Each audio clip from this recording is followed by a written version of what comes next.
Slightly since so many people are gone. Let's do one problem together at least so that you can see some of them being done. And then tomorrow I'll try to do at least a couple. I mean, that's pretty much the section anyway. Like, they're all the same types of problems, but they all look completely different. And I'm sure the ones in the homework are different as well.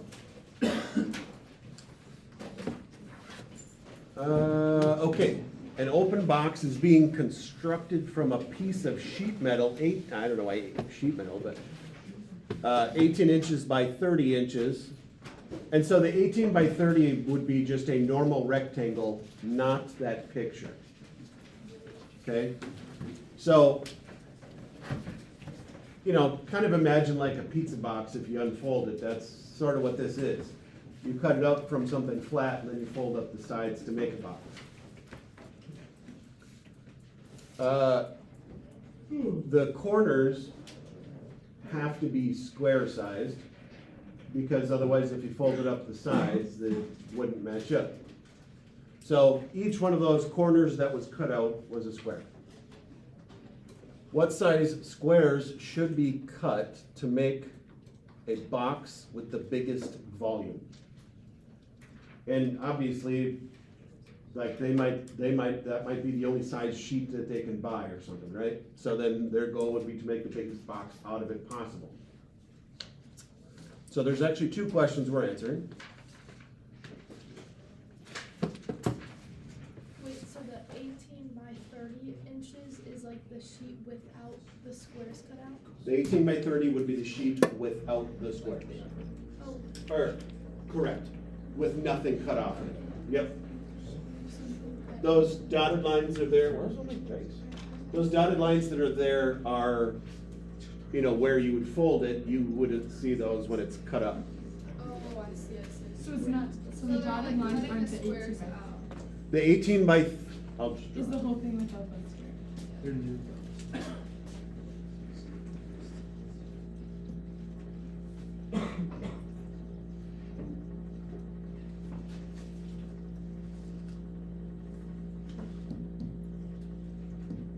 18 by 30 is that.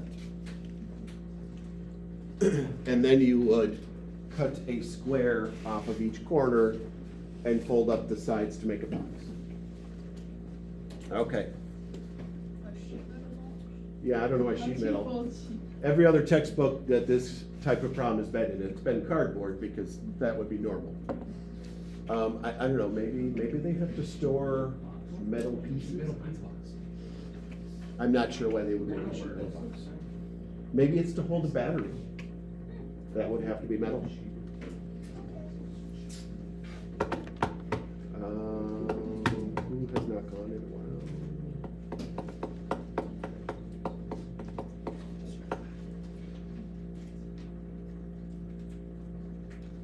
That's definitely you then. You can volunteer somebody else. Okay, so what I need you to do is head on up there. And maybe before we even start figuring out the equations, we should probably label that picture. This picture? Mm-hmm. Because the equations are gonna kind of be dependent on the picture. I just erased that. You said label it. I don't know. Yeah, like with It's the same variables? thing. No, Oh. no. Okay.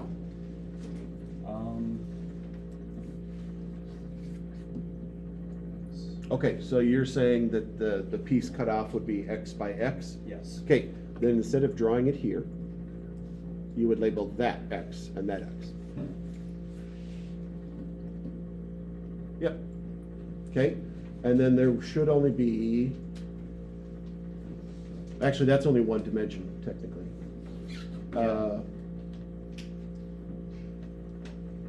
So I guess we are sort of missing one drawing. And I can draw it for you if you want me to. This would be the two-dimensional drawing that's going to deal with the area. And then there would be a three-dimensional drawing that would deal with the volume. So the three-dimensional would be,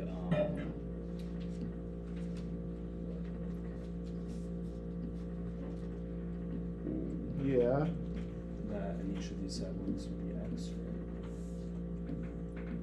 Do you get the not each of the side lengths. No. So you're correct, the height of the box will be X, Yeah, that's. but the bottom two dimensions would not be X. Is Yes. this a rectangle? Yeah. Are you talking about his 3D picture? I'm saying in general, is the box gonna be a rectangle? You have no idea. The original sheet that was cut up was rectangle, but depending on the size of the square, it's gonna drastically change what the box looks like. Like if your square ends up being really big, it's gonna be like a super skinny box that's tall. Can I use any variables I want? Yeah, Okay. Just gonna change this.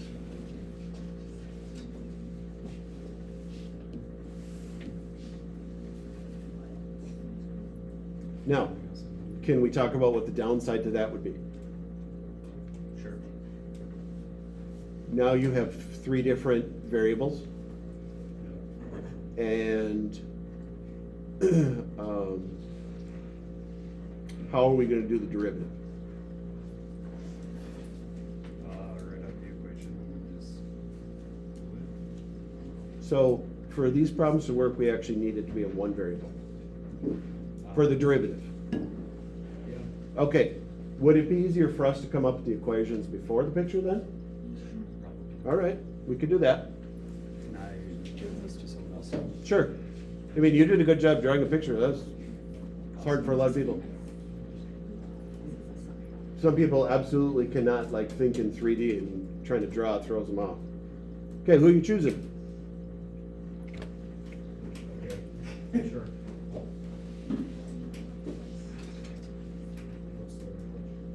Oh, we haven't done anything yet. Okay. So Spencer basically came up here and drew some stuff, but didn't actually solve or find anything. So, He did a masterful job of passing off the work without doing anything. okay, so we were given the initial width of 18 inches, and we're given the initial length of 30 inches. So we also need to find the length after we subtract the squares. So we need to find the dimensions of the inside here. Yep, good. So the new length would be length minus 2x, since we're doing it on both sides. Or I guess it would be h, because that's, You have the right idea? Yeah, I was gonna say, but you would actually put a number there, so it'd be 30 minus 2x. yeah. Oh, yeah, h, sorry, okay. Wait, is the X thing one of squares? No, he renamed it h. Because that's what Spencer. You can just leave it as that. Right. Yeah. And then it would be the same for width, so it would be 18 minus 2h, and then times the height for volume. And then we want to maximize this equation, right? Perfect. I'll start it over, because I think some of you want me to. Sure. No, that was perfect, Albert. So this one is slightly different. This one, you guys actually had the exact same question in pre-calc. I don't know if you remember it. You 100% did. I don't remember. Yep. Because this question, you actually don't need more than 1 variable to set it up. But I'll start from beginning. Question though? Why do we take the height as S or H? What do you mean? Why do we take like the height of the box to be H? It's just whatever you called it. Or like the measurement of The square? Yeah. Well, we can call it whatever we want. So, 'Cause, like, when you whatever fold you it cut up- out here, if you fold up the sides on this box, they'll meet up, and then that would be the height of the box. So I know that's why Spencer called it an H, just because then his 3-dimensional picture was more accurate.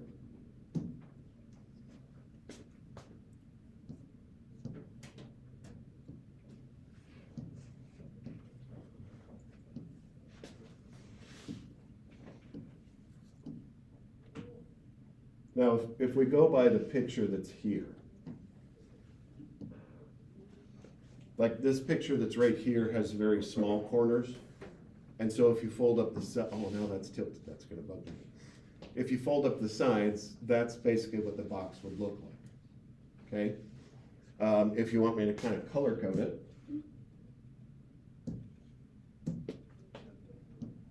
This bottom side right here that is green would be this dotted line right here.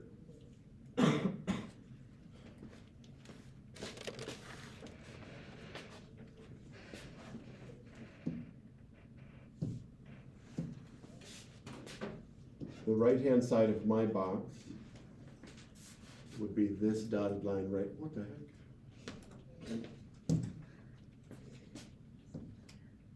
Would be this dotted line right here. And then the height of the box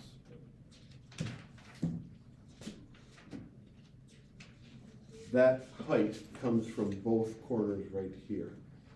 When those two corners meet up, that's the height. Are we kind of somewhat okay with that? A little bit easier to visualize maybe? Okay? Well, the only thing we were told is that this was 18 and this was 30, but then that goes from top to bottom and from left to right. And that's kind of what Albert was drawing. The actual dimensions of the box that you fold up would not be 18 and 30 because we cut out a corner and folded it up. Now, whatever we decide to call these lengths,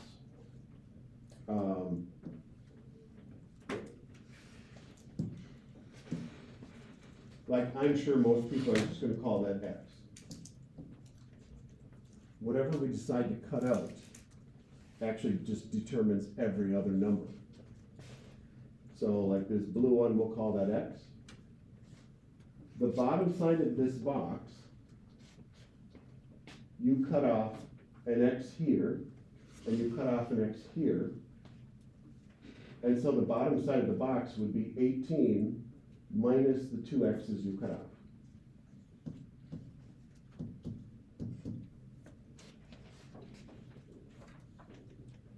And then the other dimension would be the same.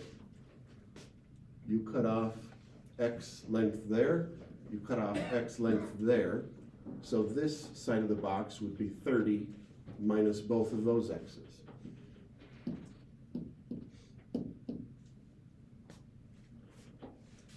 Now, the reason this question feels extremely different than the other ones we've done is because you don't really have a direct primary and secondary. Our primary was always the volume. And we want a maximum volume. And that would be length with height. And so if we want to consider secondary, the secondary equation is us trying to figure out how all of those relate to the X that we cut off. So Albert basically just wrote them all in right away, which is fine to do that as well. Right? For us to do derivatives, we want it in one variable. So length, I guess we'll call that 18 minus 2x. Height, 30 minus 2x. No, whatever. Width, sorry. And then the height was the x. Now, our goal to find maximum is to do derivatives, find critical numbers. Did anybody multiply it out yet? 4x cubed minus 96x squared plus 540x. Oh, geez. Plus? Yeah.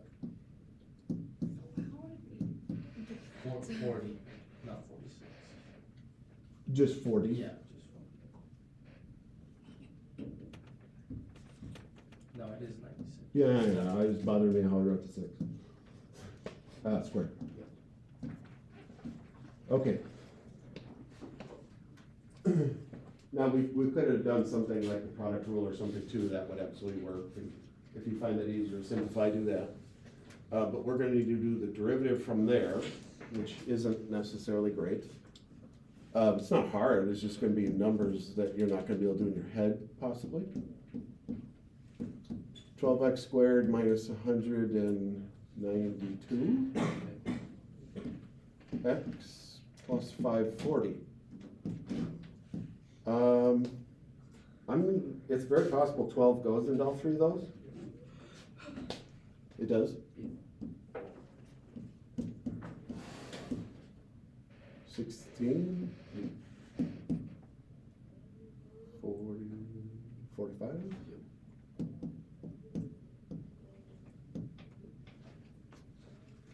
So 16, 9, and 5?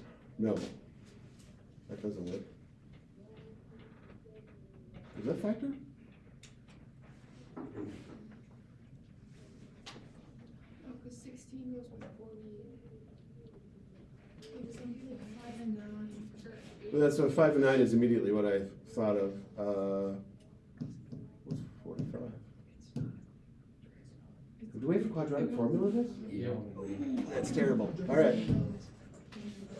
Yeah, I was guessing somebody already tried to figure out the combos of 45. 3.64 and 12.35. Yeah. 12.36. Wait, what? 12.36. Oh, you're giving me the zeros. Gotcha. It should be 3.64 because it's all. Well, wait, I'm not gonna remember any of these numbers, hold on. No, that's good. Okay, so if we set it equal to 0, there's no undefined. You guys said 3.641. 12.359. and you were trying to say something about it? It cannot be 12.35 because 2x would then be greater than 18. Say it again? It can't be 12. Oh, you were saying it can only be 3. Yeah. I thought you were saying the other way around.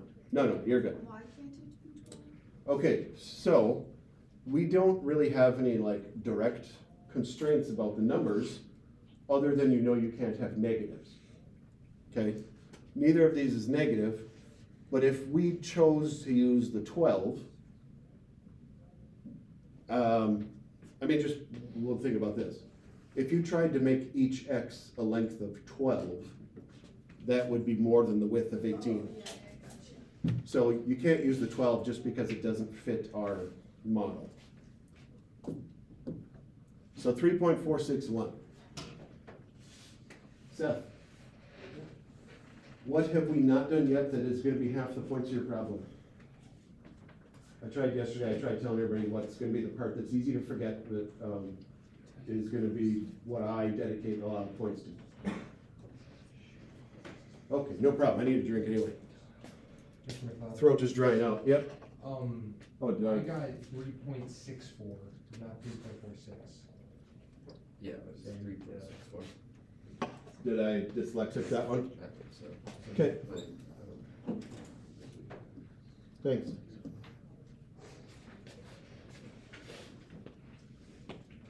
Oh, Seth, yeah, I was trying to remember what we were doing. graph of the second derivative on the number line. Okay, so we have to prove whether this is a maximum value or not. Okay? Our number line, what are gonna be the numbers on the number line? 0, because you can't have negatives. What's the biggest the number line can go? 9. How come 9? But you're right. Right, if you cut a length of, if you cut x to be 9 inches, that would cut up that entire 18-inch side. So you would never make it 9 inches, but that's the biggest you could. So this one's actually kind of a closed interval, and we could prove it's a max differently, but the number line still works fine. So 3.641, and I'm gonna test a number like 1. And I'll put it in right here. Actually, it's not gonna be any nicer no matter where I put it. 12 minus 192 would be a negative number. Negative 180 plus 540 would definitely be a positive answer. if I take a number like, I'll probably pick as close to 9 as possible. No, that's not gonna work easy either. Yeah, there's not gonna be a good test number, I don't think. 12 times 25 times 192 times 5 plus 540. I'm assuming somebody already found out it's negative. That's good, because I can't do that in my head. Correct. Would you like me to write that one underneath? Say it again? That's fine. Maybe I'll just put it for anybody who's not wanting to ask or something. So I tested 1 into the derivative. I guess I shouldn't write F.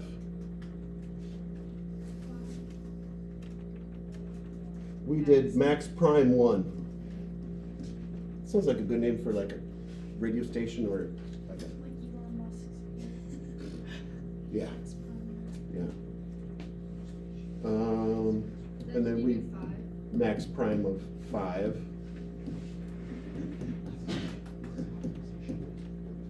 I feel like we should trademark that. I kind of like that. Max prime. Max Prime. The scooter.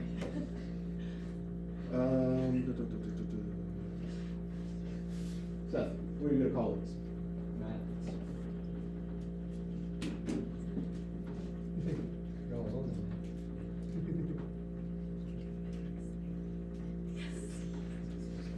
You plug in the 3.64, To what?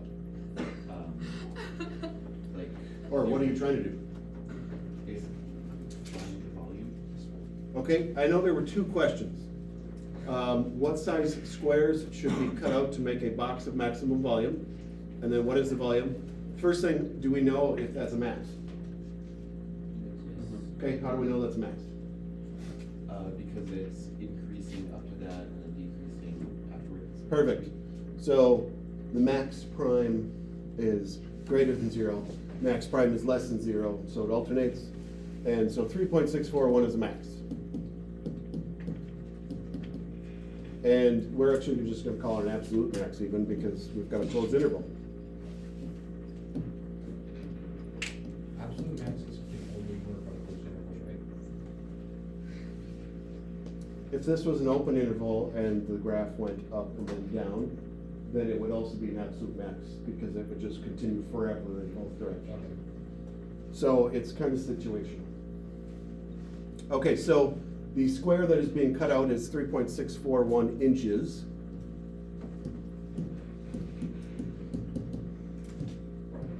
So that's our first question. Second question was exactly what you were going to say, was the volume.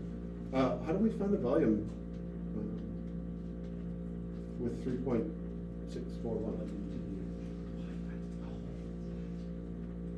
You don't plug it into the initial equation, you plug it into the one with the variable substituted. Yeah, I mean, you're both, right? So we would have to plug it in here, which would be annoying. It's gonna be a large answer, and that's fine. So you're gonna have to do 18 minus 2 times 3.641 times 30 minus 2 times 3.641 times 3.641.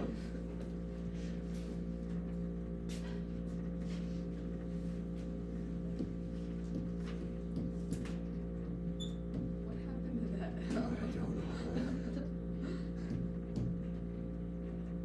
It's just not going good today.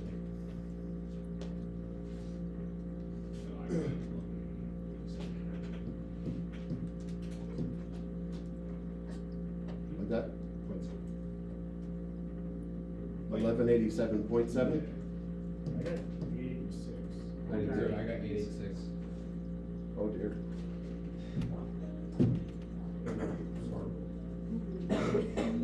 886 over here. 86.55. Yeah. 1100 something. What'd you, oh, you have a prep right there. What'd you take this?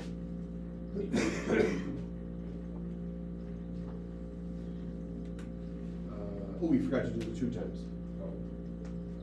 The 2x. Okay, so 800, 86.55. still not correct. Pretend we're on the AP test and or my test, what we always. Cubes. No. Inches 3 cubed. decimals. Oh, Oh. 3 out of 2. Yeah. No, I have 3, I have 3. Remember, you don't have to run, you can either truncate or round. So 552 or 305. Anytime we write decimals, just get in the habit of writing at least 3 decimals. Wow, I got the right answer. I hope so. I hope so. I mean, we kinda did it together, so yeah. Okay, now, every single question you get is gonna be different. How much time do we have left? Like 13. Where are we at? 10:06. Good. We don't use the text, here, I'll stop the recording for this.